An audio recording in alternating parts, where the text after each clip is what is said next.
Parakala MLA Dharmareddy కొండా మురళి మధ్య మాటల మంటలు కొనసాగుతున్నాయి. దమ్ముంటే పరకాల్లో చూసుకుందామని ఇద్దరు నేతలు సవాళ్లు విసురుకుంటున్నారు. దమ్ముంటే వచ్చి పరకాల్లో పోటీ చేసి గెలవాలని కాంగ్రెస్ నేతలు కొండా మురళి, కొండా సురేఖలకు ఎమ్మెల్యే చల్లా ధర్మారెడ్డి సవాల్ చేశారు. దీనిపై రివర్స్ కౌంటర్ ఇచ్చిన కొండా మురళి అసలు ధర్మారెడ్డికి మా ఇంటి గేటు తెలుసా అంటూ ప్రశ్నించారు. పరకాల్లో నువ్వు చేసిన అవినీతి అక్రమాలు ప్రజలు ఎవరడిగినా చెబుతారని చెప్పారు. కొండా మురళి భయపడే వ్యక్తి కాదని, పరకాల్లో తాము ధైర్యంగా ప్రచారం చేస్తామని, దమ్ముంటే ఆపాలని సవాల్ చేశారు. పరకాల్లో ధర్మారెడ్డిని ఓడగొట్టడం ఖాయమని కొండా మురళి అన్నారు.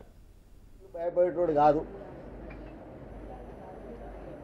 మా వంశంలో లేదది. ఈరోజు కూడా చెప్తున్నా,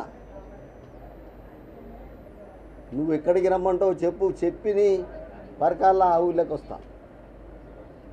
నీ వాళ్ళు ఉరికిస్తారు అన్నారు, మా వాళ్ళ ఉరికియకపోతే నేనే వెనుకో తిరుగుతా. మా కార్యకర్తలు, మా నాయకులు పరకాలలో ఉరికియకపోతే నిన్ను మేము వెనుకో తిరుగుతాం. ఇప్పుడు కూడా అదే మాట చెప్తున్నా, నేను ధైర్యంగా పరకాల పోతా, ప్రచారం చేస్తా. నీకు దమ్ముంటే నీ కార్యకర్తలతోనే ఆపు. మొన్న కూడా చెప్పిన, ఇక్కడ కొండా సురేఖని గెలిపిస్తా, అధిష్టానం ఆదేశిస్తే నిలబడతా, లేకపోతే ఎవరికైనా టికెట్ ఇస్తే గెలిపిస్తా. అంతే తప్ప కళ్ళబొల్లి మాటలు చెప్పేది లేదు.